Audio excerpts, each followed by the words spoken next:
long re ra ko ni ngala tu gil rata pamasangar mo imi tamer ngate yang mangyan sa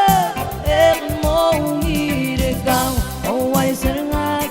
nangasan sang alosigenge sebekan mo suga hangau mata anga kudusin ring lo rurela sebekan mo mangau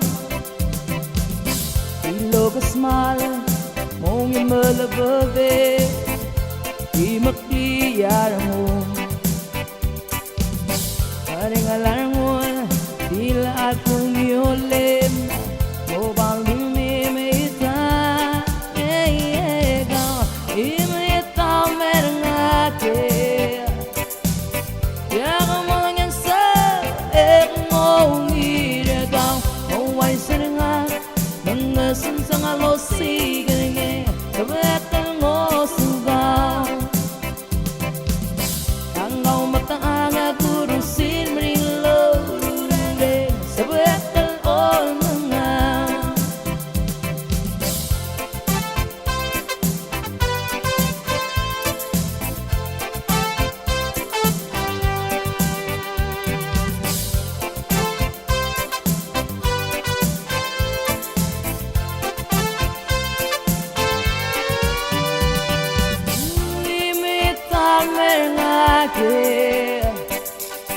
yang mangyan sa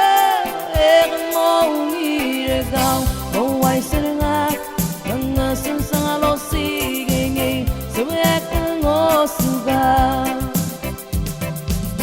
hanggaw matanga kurusin ring lorureng sebekan all mga ilo kasmal mongin magbabe makliyar mo aring alarm mo ilat yung yolip o baldi maitang ikaw ay imita merngate yang mo nangyan sa mo ngiragaw maway serengat nangasan sang alosigenge kabekan mo sugaw